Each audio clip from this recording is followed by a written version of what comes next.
কলকাতা যেন আচমকা থেমে গিয়েছিল। চারপাশে ছিল অদ্ভুত এক নীরবতা, যেন শহরটা জানতো কিছু একটা ঘটতে যাচ্ছে। আর কোনো দৃশ্যের রিটেক হবে না, স্তব্ধ হয়ে যাবে স্টুডিও। 23 জুলাই 1980। উত্তম কুমার তখন ব্যস্ত ওগো বধূ সুন্দরী ছবির শুটিংয়ে। হাসি, কথা, অভিনয় সবই ছিল আগের মতো প্রাণবন্ত। কিন্তু আচমকা একসময় তিনি বুকে হাত রাখেন। কেউ বুঝতেই পারেননি এটাই ছিল ক্যামেরার সামনে তার শেষ অভিনয়। শুটিং ফ্লোর থেকেই বেলভিউ হাসপাতালে নিয়ে যাওয়ার সময় কিছু একটা বিড়বিড় করছিলেন মহানায়ক। তবে সেদিন তার কথা কেউ বুঝতে পারেননি। চিকিৎসকেরা তাকে বাঁচাতে লড়ে যাচ্ছিলেন।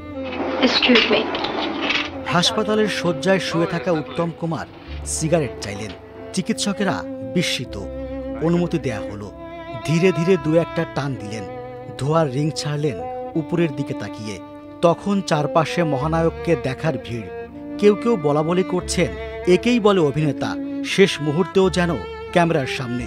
উত্তম যেন নিভে যাওয়ার আগ পর্যন্ত কোনো অভিনয়ের সংলাপ তৈরি করে যাচ্ছেন। এখনই ডাক পড়বে দৃশ্যের শুটিংয়ে। মেকআপম্যান বশির আহমেদের কাঁধে মাথা রেখে উত্তম বলেছিলেন, মানুষ আমাকে ভুলে যাবে বশির। এই কথা আজও বাংলা চলচ্চিত্রের সবচেয়ে আবেগময় সংলাপ হয়ে রয়ে গেছে। কিন্তু বাঙালি তাকে ভুলেছে কি? মোটেও না। উত্তম কুমারের জীবনের এক অলিখিত অধ্যায় সুচিত্রা সেন।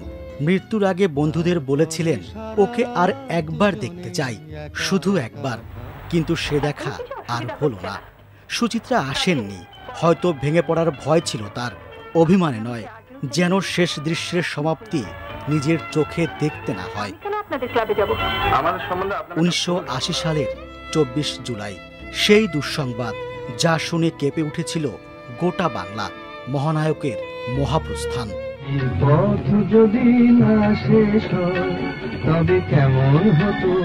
মহানায়কের পথ শেষ হয়নি, শেষ হবে না। উত্তম বেঁচে থাকবেন শুধু রিলের ভেতর নয়, আমাদের চোখে, কান্নায়, আবেগে, অনুভূতিতে এবং অনন্ত ভালোবাসায়। বাংলার প্রতিটি ঘরে আজও মিশে রয়েছে তার স্মৃতি। এখনো কোথাও বেজে ওঠে, সূর্য ডোবার পালা আসে যদি আসুক ব্যস্ত।